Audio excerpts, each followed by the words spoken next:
Hi students, ఈరోజు క్లాస్లో electron beam machining process గురించి డిస్కస్ చేసుకుందాము. ఇది సిమిలర్గా మనకి లేజర్ బీమ్ మిషనింగ్ ప్రాసెస్ విధంగానే ఉంటుంది. అయితే అందులో మనం లేజర్ లైట్ ఏ విధంగా అయితే యూజ్ చేసుకున్నామో ఇక్కడ electron beam, high speed electron beam అనేది యూజ్ చేసుకొని మిషనింగ్ ప్రాసెస్ అనేది చేయడం జరుగుతుంది. దీని యొక్క మెయిన్ ప్రిన్సిపల్ వచ్చేసి ఎలక్ట్రాన్స్లో ఉండే కైనెటిక్ ఎనర్జీ కాస్త హీట్ ఎనర్జీ కింద కన్వర్ట్ చేసి వర్క్ పీస్ మీద ఉన్న మెటీరియల్ని రిమూవ్ చేస్తామన్నమాట. అంత హీట్ ఉన్న ఎలక్ట్రాన్ బీమ్ ఎప్పుడైతే స్ట్రైక్ అవుట్ అవుతుందో వర్క్ పీస్ మీద, అప్పుడు వర్క్ పీస్ మీద ఉన్న మెటీరియల్ మెల్ట్ అయ్యి ఎవాపరేట్ అవ్వడం జరుగుతుంది అన్నమాట. ఇక్కడ మనకి ఈ ఎక్విప్మెంట్ పైన టాప్ పొజిషన్లో ఏంటంటే ఎలక్ట్రాన్ గన్ ప్లేస్ చేసి ఉంటుందండి. అది కరెంట్ సప్లైకి అటాచ్ చేసి ఉంటుంది. అయితే ఈ ఎలక్ట్రాన్ గన్నే మనం క్యాథోడ్ రే ట్యూబ్ అని అంటాము. ఇది ఏం చేస్తుందంటే మన ఎలక్ట్రాన్ ఏదైతే ఉందో ఎలక్ట్రాన్ బీమ్ని అది ప్రొడ్యూస్ చేయడం జరుగుతుంది అన్నమాట. ఈ ఎలక్ట్రాన్ గన్లో మనకి క్యాథోడ్ ఉంటుంది. ఆ క్యాథోడ్ని ఏ మెటీరియల్తో మనం అదే తయారు చేయడం జరుగుతుందంటే టంగ్స్టన్ ఆర్ టాంటాలియం అనే మెటీరియల్తో క్యాథోడ్ అనేది తయారు చేయడం జరుగుతుంది. అయితే ఈ క్యాథోడ్ ఫిలమెంట్ ఏదైతే ఉందో దాన్ని 2500 డిగ్రీ సెంటీగ్రేడ్లో మనం హీట్ చేస్తారండి. హీట్ చేసినప్పుడు దానిలో ఉండే ఎలక్ట్రాన్స్ అన్నీ యాక్సిలరేట్ అయ్యి మనకి ఎలక్ట్రాన్ బీమ్ అనేది రిలీజ్ చేయడం జరుగుతుంది అన్నమాట. ఈ బీమ్ రిలీజ్ చేసినప్పుడు ఇక్కడ మ్యాగ్నెటిక్ లెన్స్ ఏదైతే ఉందో ఇవి ఏం చేస్తాయి, ఈ మ్యాగ్నెటిక్ లెన్స్ అనేవి అట్రాక్ట్ చేసి ఈ బీమ్ అనేది డైవర్జ్ అవ్వకుండా చూస్తుంది అన్నమాట. ఒకవేళ డైవర్జ్ అయ్యింది అనుకోండి, మనకు ఫోకసింగ్ పాయింట్ అనేది మిస్ అవుతుంది కదా. మనం ఏ ప్లేస్లో మిషనింగ్ చేయాలనుకుంటున్నామో ఆ ప్లేస్లో పడకుండా అవి రిఫ్లెక్ట్ అయిపోయి ఏం చేస్తాయి, అన్నెసెసరీ ఏరియా మీద అది ఫోకస్ చేయడం జరుగుతుంది.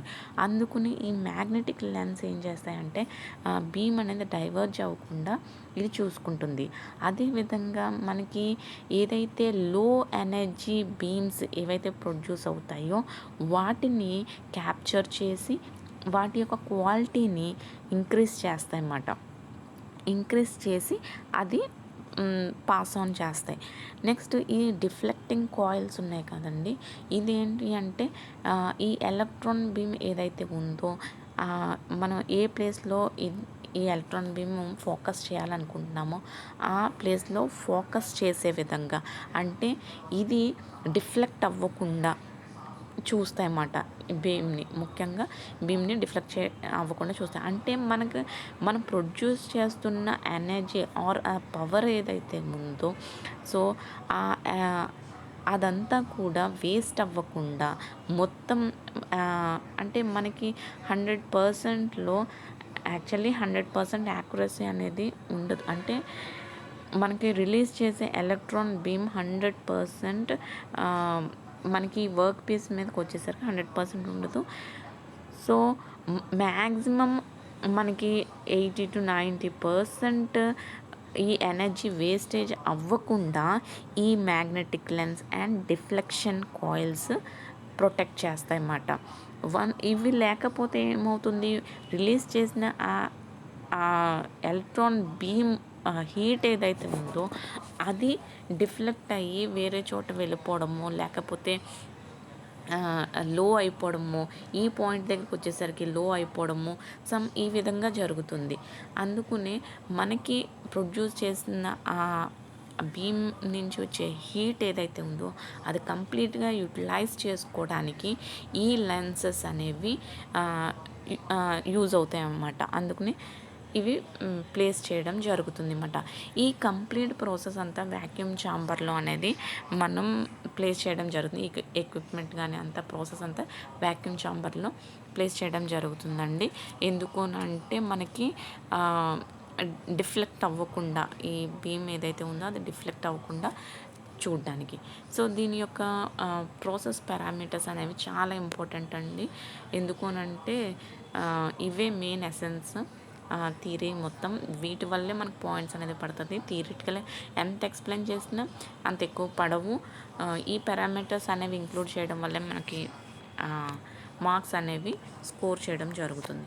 The beam current can be as low as 200 micro amperes to 1 amperes.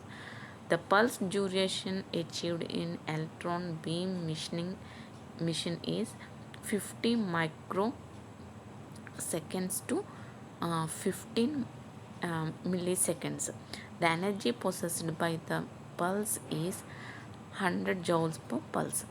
The utilization voltage in range 150 kilowatts to 200 kilowatts, and this voltage is used to accelerate electrons to about 200,000 kilometer per second. చూసారా? So ఇవన్నీ కూడా చాలా important అండి. ఇవన్నీ కూడా మీరు గుర్తుపెట్టుకోండి. మిగతా థియరీ అంతా డయాగ్రామ్ బట్టి మీరు ఎక్స్ప్లెయిన్ చేయొచ్చు. మీకు in detail advantages, disadvantages and applications అన్నీ డీటెయిల్గా నోట్స్ కావాలంటే మెయిల్ చేయండి crazymac7799@gmail.com. Thanks for watching.